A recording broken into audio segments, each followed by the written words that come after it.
Benedict XVI debated whether or not to step down since he got back from his trip to Mexico. So all the decisions he's taken since March 2012 take on a key significance. These are a few of the most important in chronological order. His butler's betrayal took a toll on his physical health. This could explain perhaps why, in order to save his successor a few headaches, he created a committee to screen future staff members led by Vatican advisor Peter Wells. He also named former Fox reporter Greg Burke as a media advisor. La nomina di Burke è arrivata, diciamo, come Greg Burke's nomination was the final decision taken by the Secretariat of State, probably by English-speaking persons. Many say Peter Wells chose to appoint someone inside the Vatican that's familiar with the media, that's a journalist and knows how journalists react. Someone to avoid having the Holy See always on the defensive, but also to counterattack, as they say in soccer.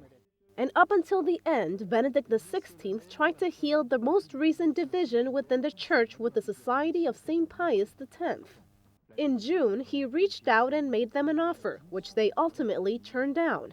Now this becomes a task for the next pope. Near the end of the summer, he made his last foreign visit to Lebanon. He called for peace in the Middle East, pushed for dialogue with Muslims, and also urged Christians to remain in the Holy Land.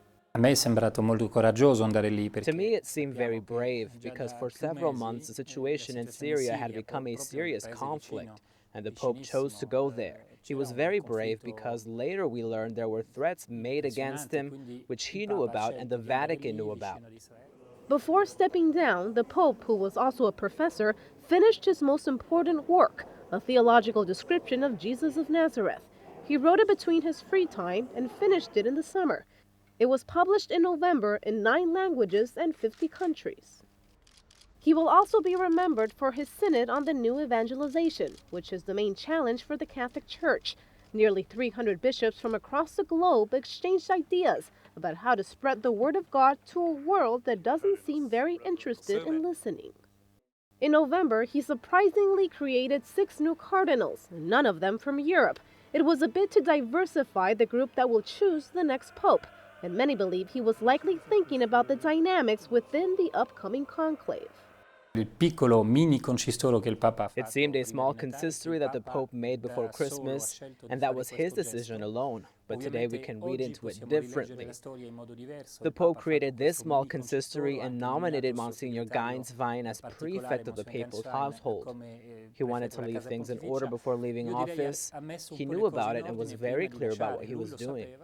Also important is his first tweet. The Pope has issued several messages hoping to reach every cell phone and every computer screen in the world.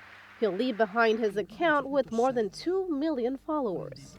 In December, he named his personal secretary, Georg Gainswein, as the prefect of the papal household, ensuring that he will continue working for the next pope. He also declared former pontiff Paul VI venerable. Quando lui è stato nominato, è stato... When he was named Archbishop, we all thought it was a great display of loyalty towards him during an intense 2012 with the Vatican leaks case, and to give him job security because Benedict XVI is leaving, but Gainswein will remain with the next pope. All these efforts paved the way for his resignation and the arrival of his successor.